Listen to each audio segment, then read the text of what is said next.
வருடத்தின் கடைசி மாதங்களில் நம்ம கடந்து வந்து கொண்டு இருக்கிறோம். இந்த வருடம் தொடங்கின போது நம்முடைய சூழ்நிலைகள் எப்படிப்பட்டு இருக்கிறது, என்ன பாதையிலெல்லாம் நம்ம கடந்து வந்திருக்கிறோம். கடைசி நாட்களான இனிமே இப்பொழுது புது வருடத்துக்குள்ளே நம்ம கடந்து போகும்பொழுது என்ன காரியங்களெல்லாம் நம்ம வாஞ்சிப்போம். ஹல்லேலூயா, ஹல்லேலூயா. முதலாவது நம்ம என்ன காரியங்களெல்லாம் கர்த்தர் நம்ம இடத்துல கொடுத்துருந்தார். இந்த வருடம் ஃபுல்லாக என்னென்ன காரியம் நடந்தது. ஹல்லேலூயா. அதை ஒரு விஷயம் உங்கள் மனக்கண்ணில் கொண்டு வந்து ஒரு 5 நிமிடம் செபித்து விட்டு வருகிற வருடத்தில் கர்த்தர் ஆசீர்வாதமாகவும் ரெண்டத்தனையாகவும் கொடுக்கும்படி கர்த்தர் சமூகத்தை ஒப்பு கொடுப்போம். ஹல்லேலூயா. Praise the lord. நன்றி நன்றி நன்றி தகப்பனே. ஒரு விஷயம் கூட ஆண்டவரே எங்களை நம்முடைய பொற்பாதத்தில் வைக்கிறோம். எங்கள் அன்பில் பரலோக தகப்பனே, அப்பா, இந்த வருடம் முழுவதும் ஆண்டவரே, இந்த 11 மாதமும் கண்ணின் மணியை போலவும் எங்களை பாதுகாத்து உடைய தோளின் மேல் சுமந்து வந்த தெய்வமே, அப்பா, அநேக இடங்களில் எங்களுக்கு கடினமான காரியங்கள் வந்தாலும் கர்த்தர் எங்களை ஆண்டவரை கைவிடாதபடிக்கு கரம்பாற்றி எங்களை நடத்தினபடினா உண்மை ஸ்தோத்திரிக்கிறோம் ராஜா. அதே போல வருகிற வருடமும் எங்களுக்கு இனி இருக்கிற இந்த ஒரு மாதம் கூட ஆண்டவரே எங்களுக்கு ஆசீர்வாதமாகவும் இந்த கடைசி வருடத்தை நாங்கள் நெருங்கும் பொழுதும் உண்மை எப்படி பற்றி கொள்வது என்பதை ஒவ்வொரு நாளும் எங்களுக்கு சொல்லிக் கொடுங்கப்பா. அப்பா, இப்பொழுதும் அப்பா என்னை ஒப்பு கொடுக்கிற ராஜா, என்ன வார்த்தை பேச வேண்டுமோ அதை மாத்திரம் பேசவும், கர்த்தருடைய அபிஷேகம் மாத்திரம் அணியினால் அனல் மூட்டி எழுப்பப்படும்படி ஒப்பு கொடுக்கிற ராஜா. என் சுயம் ஒன்றுமா அப்பா எழும்பாதபடிக்கு என் சுயத்தை நான் சாகடித்து ஆண்டவரே உங்களுடைய சித்தத்தை மாத்திரம் பேச அடியேன் ஒப்பு கொடுக்கிற ராஜா. அப்பா, என்னை மறைத்து நீர் வெளிப்படுவீராக. முற்றிலுமா என்னை தாழ்த்தி விரும்பியாய்க்கு ஒப்பு கொடுக்கிறோம். நீ பெரிய சமையல் நல்ல பிதாவே. Praise the lord. ஹல்லேலூயா. ஒரு 3 காரியத்தை நம்ம பார்ப்போம். இது இப்பொழுது இனிமேலும். அப்போ இந்த வருடத்துல, இந்த வருடம் முழுவதும் இதுவரைக்கும் கர்த்தர் நமக்கு எப்படி ஆசீர்வதித்தார், எப்படி வழி நடத்தினார்னு பார்த்துட்டு, அப்புறம் எப்பொழுதுமே நம்ம கூட அவர் எப்படி இருக்கிறார், இனிமேலும் நம்மளை காக்க அவர் எப்படி வல்லவராக இருக்கிறார். இந்த காரியத்தை குறித்து நம்ம ஒரு வசனத்தை தான் படிக்க போகிறது. அதை வைத்து நாம் அதை குறித்து தியானிப்போம். ஹல்லேலூயா, ஹல்லேலூயா. தானியேல் 6:20.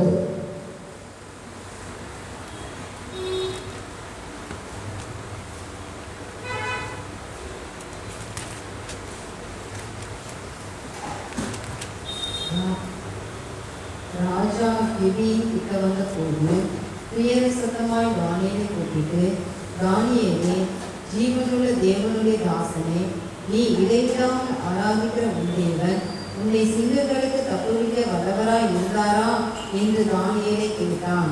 ஹல்லேலூயா, ஹல்லேலூயா. இதில் பார்த்தீங்கன்னா நம்ம பேச போகிறது யாரை பற்றி? தானியேலை பற்றி பேசிக்கொண்டு இருக்கிறோம். இப்போ அவரை பார்த்து ராஜா என்ன கேட்குறாரு, அவரை கொண்டு போய் சிங்க கெபியில் போட்டுட்டாரு. சிங்க கெபியில் நைட்டு ஃபுல்லாக இருந்த மனுஷன் உயிரோடு இருக்க வாய்ப்பு இருந்தா? கிடையாது. ஆனால் அவங்க எந்த நம்பிக்கையில் குரல் கொடுக்குறாரு? அங்கே இருக்கிற ஆட்கள் என்ன கேட்குறாங்க, என்ன இவர் செத்து போனவங்கிட்ட பேசுகிறாரு. ஏன்னா எல்லாருடைய உலக தீர்மானங்கள் எப்படின்னா அப்படிதான் இருக்கும். நம்ம எத்தனையோ காரியங்களில் பார்த்தீங்கன்னா அது போல தான் உலக ஜனங்களுக்கு மத்தியில் நம்ம அப்படிதான் காணப்படுவோம். இதுக்கு மேலே இவங்க எந்திரிக்கவே மாட்டாங்க. அவங்க வீட்டில் அப்படி ஒரு காரியம் நடந்து விட்டது.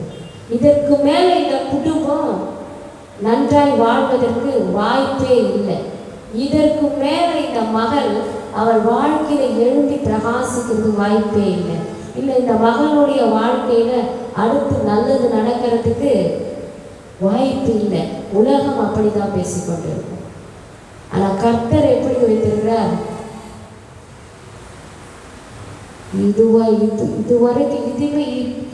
இதுவரைக்கும் நான் உன்னை பார்த்துக்கிட்டு தான் இருக்கிறேன்.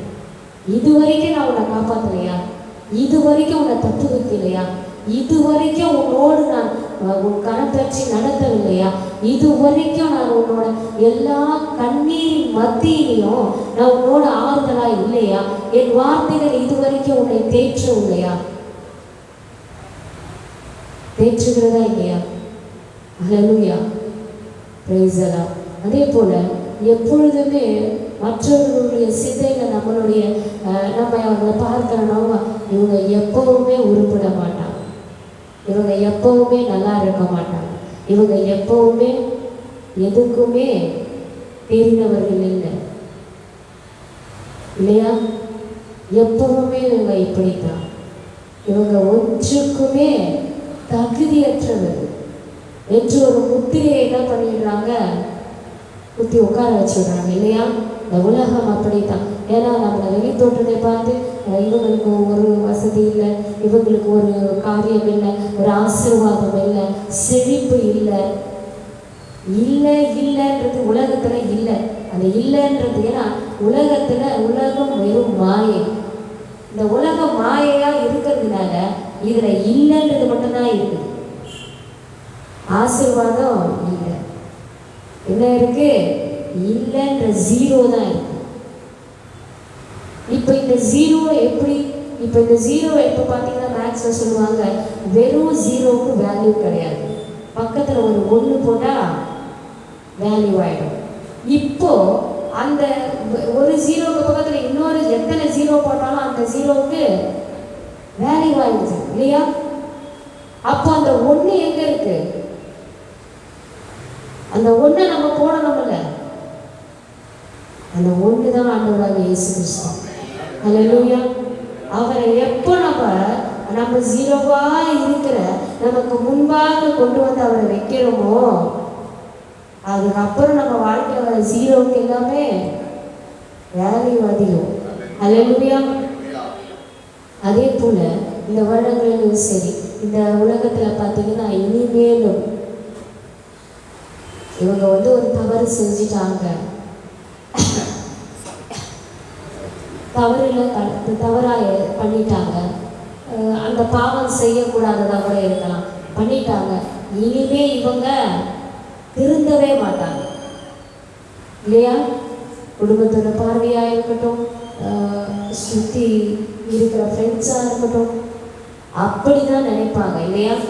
இனிமேல் வழிவாசல் கிடையாது, இனிமேல் நான் ஜீவிக்கும்படிக்கான் எனக்கு வாழ்வாதாரம் இல்லை, இனிமேல் நான் படித்து முன்னேறுவதற்கு எனக்கு எந்த வகையும் இல்லை, இனிமேல் என் திருமண வாழ்க்கை திரும்பவும் ஆசீர்வாதமாய் கட்டப்பட எனக்கு வழி இல்லை. ஸோ இனிமேல் எதுவுமே இல்லை, அதுக்கு ஒரு ஃபுல் ஸ்டாப் வச்சிடுறாங்க. உலகத்தில் எப்பவுமே என்ன ஆகுதுன்னா வெறும் ஒரு ஃபுல் ஸ்டாப், அவ்வளோதான், இனிமேல் அவ்வளோதான். அந்த இனிமேல்ன்ற வார்த்தை ஆக்சுவலி கண்டினியூயிங் வார்த்தை இல்லையா?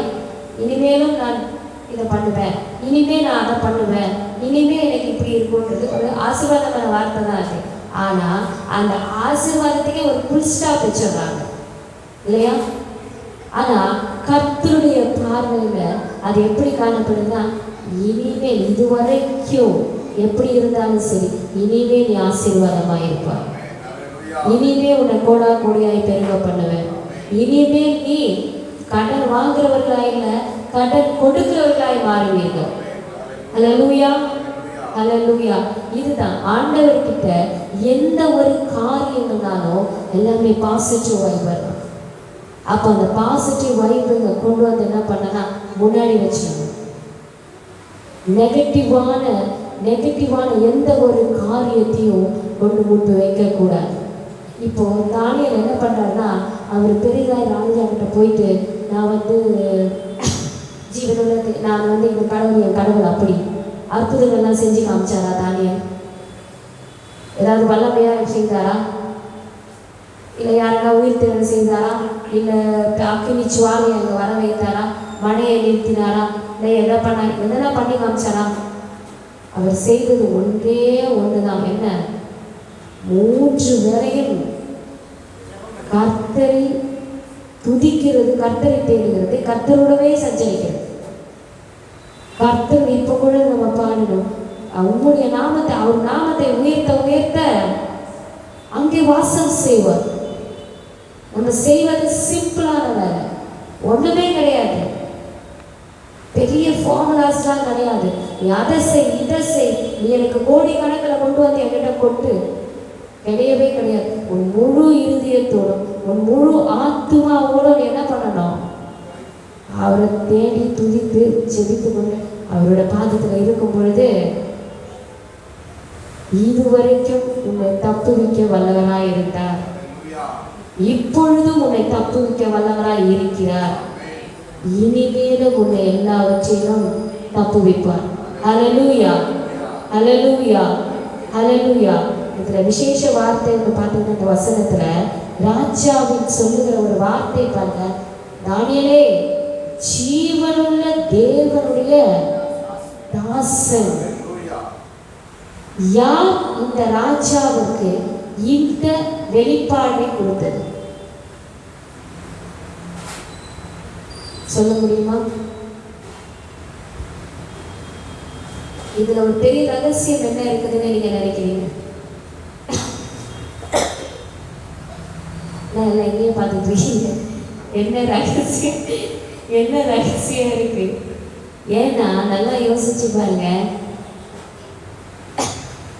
எப்பவுமே நான் ஜீவனா எனக்கு நான் கர்த்தர், என்னோட கர்த்தர் இருக்கிறார் என்பதை அவர் உன்னோடு கர்த்தரை வெளிப்படுத்தின ஒரு அதிகாரம் உள்ள, உன்னோடு கர்த்தர் இருக்கிறதை அவர்கள் அறிந்து கொள்ளும்படி செய்வேன். செய்தாரா? செய்தாரா? ராஜாவுக்கு அவர் உயிரோடு இருக்கிறாருன்றது இவர் கண்ணில் பார்க்கவே இல்லை. தானியேல் உயிரோடு இருக்கிறாரு பார்த்துட்ட பிறகு இந்த வார்த்தை சொன்னாரா? அப்ப விசுவாசம் யாருக்கு அதிகமா இருக்குது?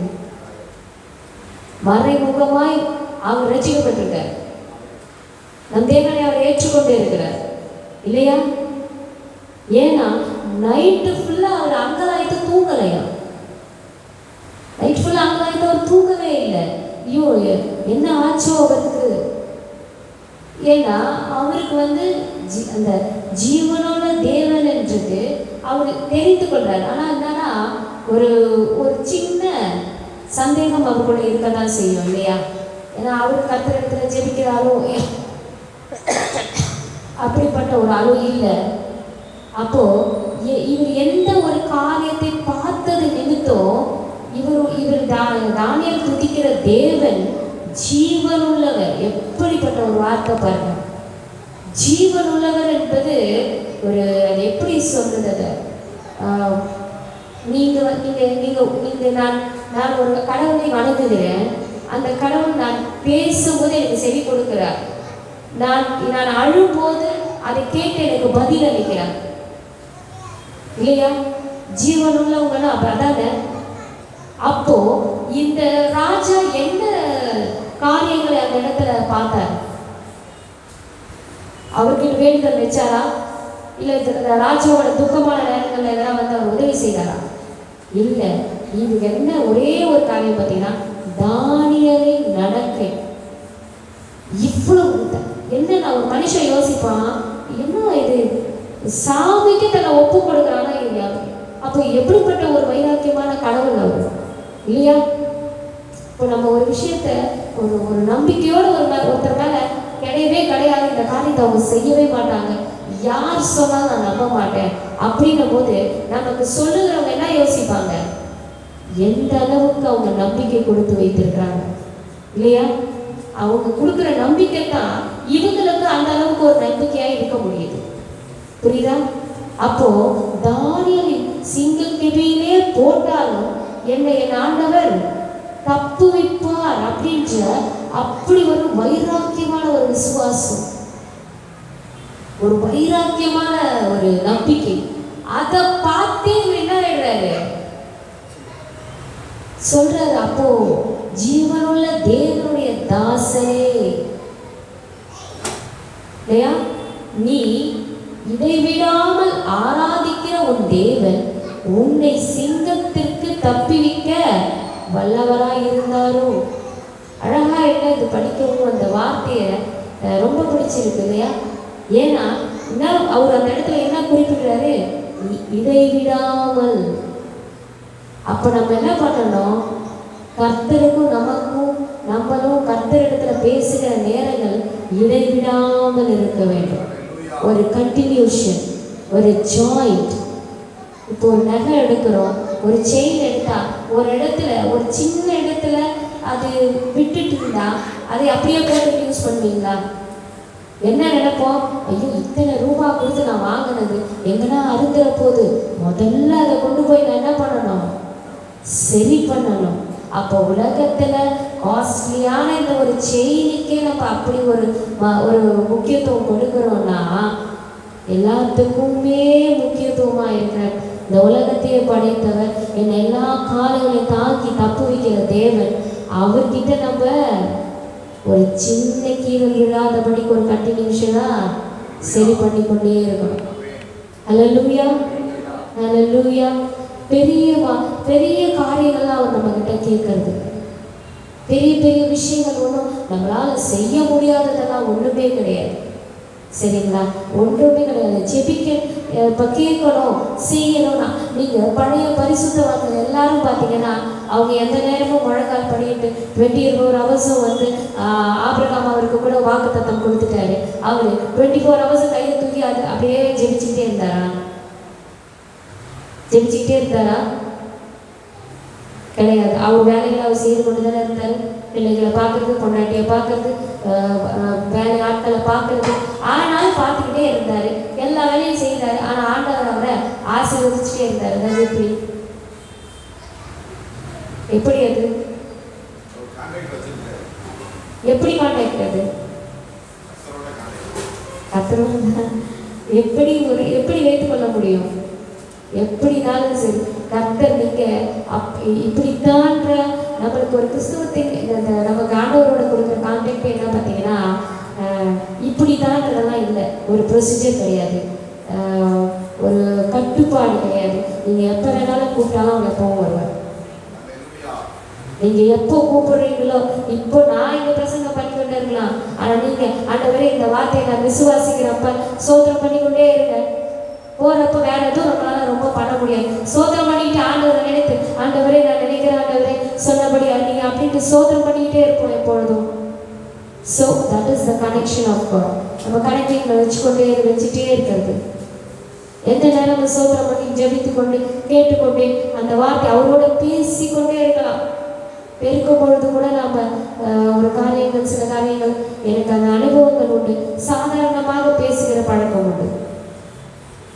இதை நான் இப்போ நான் உங்களுக்கு சொல்கிறேன்னா அனுபவித்தால் மட்டும்தான் சொல்ல முடியும். நான் சும்மா அள்ளி விட்டுட்டு போகிறதெல்லாம் கதை இல்லை. இது அப்படிப்பட்ட காரியம் கிடையாது. இதை ருசித்து அனுபவித்து நம்ம சில காரியங்களில் கடந்து போகும்போது மாத்திரம்தான் அது. நம்ம ஒரு பொருளை சாப்பிட்டா தான் அதோட ருசி தெரியும். இத்தனை நாள் நாங்கள் பார்த்த பரோட்டாவோட பிரதர் எங்களுக்கு அங்கே வாங்கி கொடுத்த பரோட்டாங்கதான் பரோட்டா தெரியுது.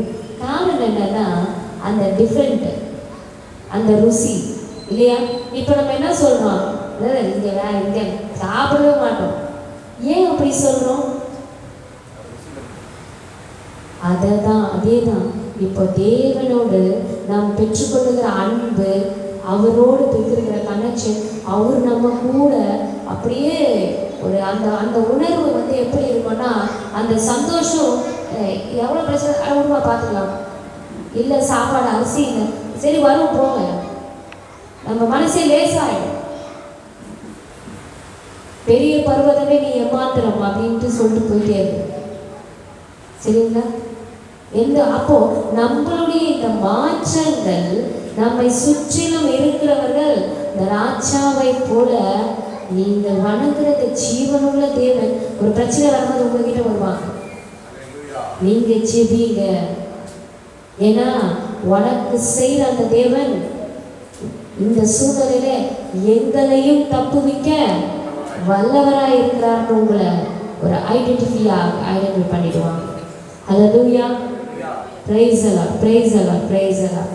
கர்த்தர் அது போல இனி இந்த வருகிற வருடங்களில் கூட பெரிய அற்புதங்களை செய்வார். இந்த வார்த்தைகளை பிடித்து கொள்ளுவோம். அப்பா, வருகிற வருடத்தில் கூட இதுவரைக்கும் என்னை எப்படி காத்து வந்தீரோ அதை காட்டு காட்டிலும் என்னத்துல நீர் என்னை காப்பீர். இப்பொழுது எப்படி என்னை தாங்கி உங்களுடைய தோளில் வைத்து சுமந்து கொண்டு வருகிறோ, இனி அப்படியே என்னை சுமப்பி இந்த வருடத்திலும் அதை காட்டிலும் என்னை எல்லா விதத்திலும் நீரே பார்த்துக் கொள்வீர். இனி மேலும் நீர் என்னை எப்பொழுதும் நீர் வருகை வரைக்கும் காக்க வல்லவராயிருக்கிறேன். ஹல்லேலூயா, ஹல்லேலூயா, ஹல்லேலூயா. நம்ம கண்களை மூடுவோமா? Hallelujah, hallelujah. Praise God, praise God. நன்றி தகப்பனே, நன்றி தகப்பனே.